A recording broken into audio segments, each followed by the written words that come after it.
All right, so we're getting really close to wrapping up our overview of WordPress, and we need to look at what are called plugins. So plugins are they're like pieces of functionality that you install, and basically they can do anything.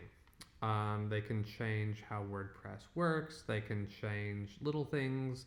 They can change really giant things. There are plugins that will turn your website into an online store, so you can take orders and do shipping and all sorts of things like that. So, really, all I can do is show you how to install plugins and kind of give you a little bit of an idea of what to expect. So, we're here. Plugins gets its own section in the sidebar here, and when we click plugins, we go here. This will show you all the plugins that you have installed. So just like themes, you have plugins that you have installed, and then you also have to activate them before that they will take effect. So let's install a new plugin. We'll go to add new, and one use of plugins is to add new blocks to the editor. So remember with the editor, we were adding different kinds of blocks like a gallery. Um, there are plugins that will give you other kind of blocks.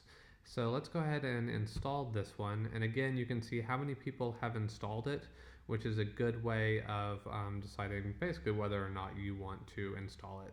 So I can then activate it, and I'll go ahead and activate this now. Obviously, you can't use them until they are activated.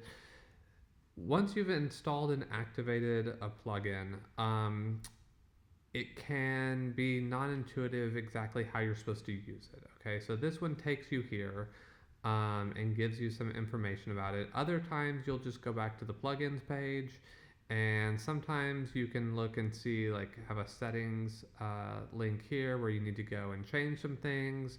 Other times you just kind of have to poke around and see. Sometimes under tools, these are created by plugins.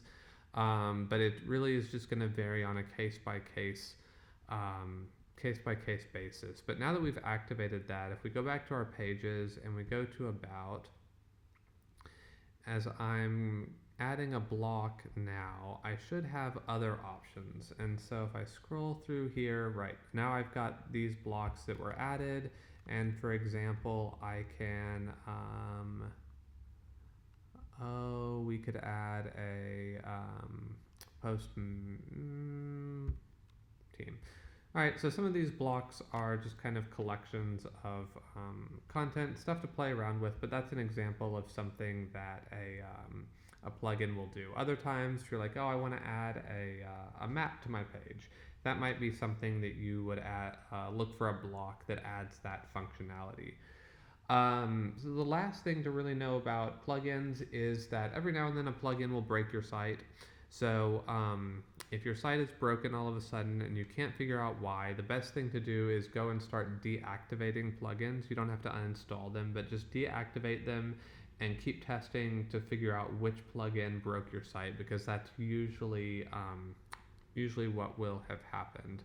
On this screen here, I've included some plugins that I find useful. You might find them useful. You should also poke around in your own. Duplicate post.